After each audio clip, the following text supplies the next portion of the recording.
Back on the Nation 5 with the spotlight train to the United Kingdom, where the race for the next to 10 Downing Street is still on. Rishi Sunak is now unleashed and put out one more governance policy of his in terms of his roadmap for Great Britain if he does become the Prime Minister. The polls show that Truss is most favoured and she continues to have her nose ahead or comfortably ahead. But Rishi Sunak is also upping the ante, as he still has at least about 15 to 20 days to make ground and also woo as many of the Tory voters as he can out of the 2 lakh odd who will vote within their own party, who will lead the Conservatives over the next 2 years and who will now occupy and sit at 10 Downing Street. Now, the news coming in is that he has tweeted, and I quote, "Throughout my time as Chancellor, I stepped up and supported people through the toughest of times. As PM too, that will be no different. If prices rise again, I pledge to slash VAT on energy bills and save the average household £160 every month." That's the commitment that he has given. So he's done his math. So after China, now it's also about internally trying to help the people. Britain going through a huge heat wave. Boris Johnson advising people that they should actually ration their use of electricity if they want to avoid a blackout. So compared to that, this is what he is giving as a solution to an immediate problem that the people in Britain are facing. Sanjay Suri now joins us live. Sanjay, you have been tracking him very, very clearly, very closely. You also spoke to Lord Rami Ranger last evening when he was part of a gathering. I'm asking you, how much is this going to make an impact? Rishi Sunak has a plan and has a solution for every problem. Well, and this solution is a temporary, limited and calibrated solution that he has come up with, that this will be a tax relief that will be offered if energy bills go on average above a point, and this will be for a period of 1 year.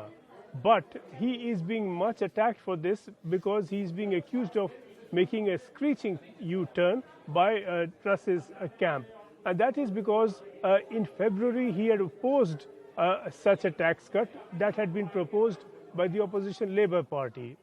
In February, of course, the position with energy prices is not what it is now, and certainly not what it is likely to become.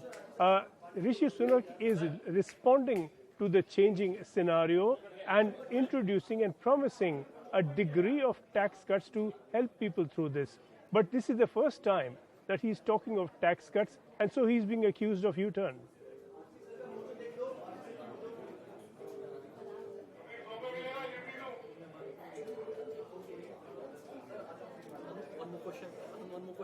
Well, one more aspect, Sanjay, as we look at Rishi Sunak, is there a response that has come from Truss on the same? Have they responded? Are they reacting to what Rishi Sunak is saying? Or is Rishi Sunak stealing the march in terms of setting the narrative? And how is he faring in the debates?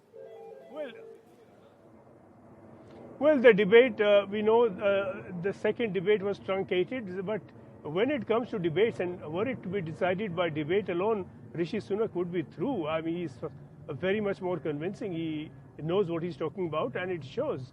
But now the attack on him has come from Liz Truss's supporters, that he is making a U-turn, and that reason that he's making the U-turn is because he's behind in the polls, and he's considered to be behind in the polls because, of course, it's much easier to and very much more populist to promise tax cuts, never mind where the money eventually comes from. Sounds good, you get the vote here and now, then you are in trouble.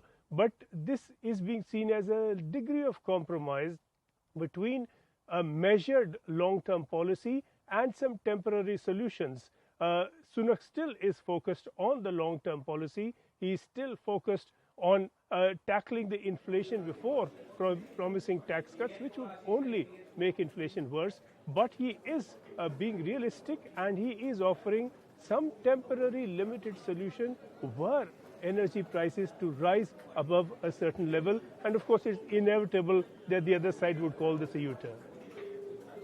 Right, Sanjay Suri, we will try and track this very, very closely, Rishi Sunak's candidature and whether or not he's able to set the narrative and win the hearts of the Conservatives. Very close.